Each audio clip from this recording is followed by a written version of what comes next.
sure it depends on what is your own objective. So here's the thing, right? We have a couple more questions here, which is, okay, let's take this one from Feng Chen, right? How do one plan for retirement? Is there a particular tool? Is there a particular calculations?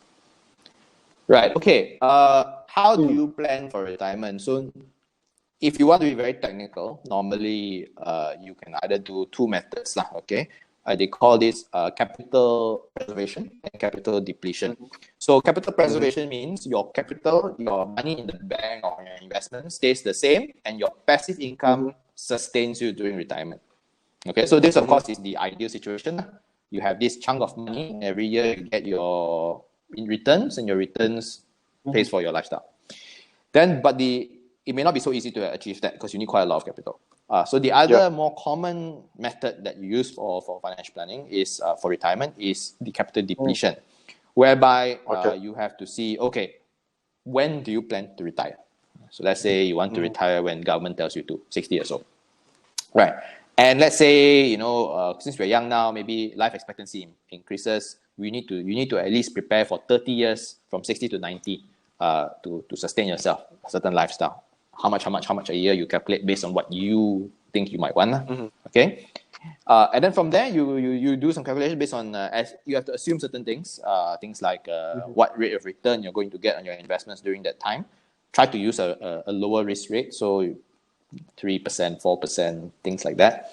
And then of course if you want to be very, very extreme, you can even factor in inflation.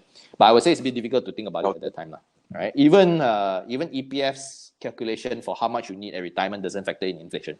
So you calculate all that, and then you see how much you need to accumulate, right? So let's say you need to accumulate 3 million ringgit by 60 years old, okay, from investments and from savings.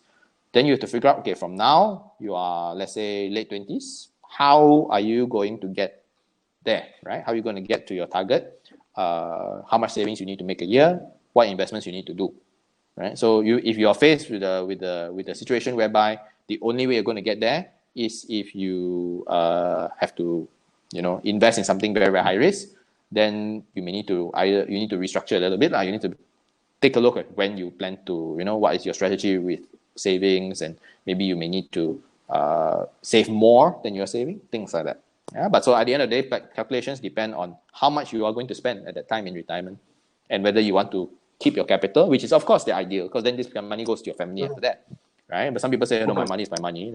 Go capital depletion, but you run the risk. What if your genes are very long living, right? Then you live until oldest person in Malaysia, 100 plus years old. Then what? 20 years, no money, right? So yeah, so you run that risk. But I also know that it's not easy to do capital preservation. You need quite a lot of capital. True. I think people don't realize that for, let's say, just now you mentioned about EPF, right? Most of the, that is what the government estimate, right? By the time you are age 55, you should have at least like 240,000 in your EPF to retire. They recommend according that is the minimum amount. Yeah, they recommend. Yeah, it's not everybody will have it. It's recommended that you should have that amount. It's recommended.